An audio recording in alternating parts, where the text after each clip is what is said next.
సత్యవాక్యాన్ని తెలుసుకోవడానికి మనకు అవకాశం ఉంది. సమయాన్ని సద్వినియోగపరచుకోవడానికి ప్రతి పరిస్థితి మనకు అనుకూలంగానే ఉంది. కానీ మనము నిర్లక్ష్యంతో బ్రతుకుతున్నాం అనేటువంటిది గమనించాలి. జ్ఞానము తెచ్చుకుని జ్ఞానుల వలె ప్రవర్తించేటువంటి తలంపులో ఉండట్లేదు. మనందరికీ మనం చాలా మంది నేను జ్ఞానిని అనేటువంటి భావనలోనే ఉంటూ ఉన్నాం. ఐ నో ఎవ్రీథింగ్ అనేటువంటి తలంపులో ఉంటున్నాం. అలా అనుకునే చాలాసార్లు మనందరం కూడా తప్పటడుగులు వేసేవారంగా ఉంటున్నాం. ప్రియమైన దేవుని బిడ్డలారా, we should not feel or we should not think that I know everything, I am very wise అని అనుకునేటువంటి తలంపులు మనకు ఉండకూడదు.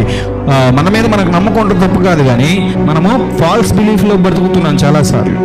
అందుకే ప్రభు వైపు చూడలేకపోతున్నాం. నిన్ను నువ్వు నమ్ముకోవటం, నన్ను నేను నమ్ముకుని ప్రయాణం చేసే ప్రయాణం ఏది కూడా మనల్ని స్థిరపరచు నిలబెట్టదు. ఆయన వైపు చూడాలని తెలుసుకోవటమే జ్ఞానము. ఆయనే నడిపించేవాడని తెలుసుకోవటమే జ్ఞానము.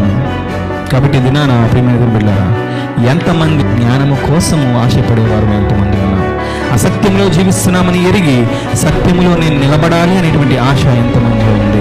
ఆ సత్యము ఎక్కడ దొరుకుతుందో తెలిసి కూడా సత్యాన్ని కోసము ప్రయాసపడకుండా అసత్యములోనే ఇంకా దానికోసమే ఆశపడేవారంగా మనం లేమంటారా? సత్యవాక్యాన్ని వినడానికి కాకుండా ఆశీర్వాదాల గురించి చెప్పేవారు ఆ వార్తలు వినడానికి ప్రతి సమయంలో మనం ఆశ కలిగి లేదా?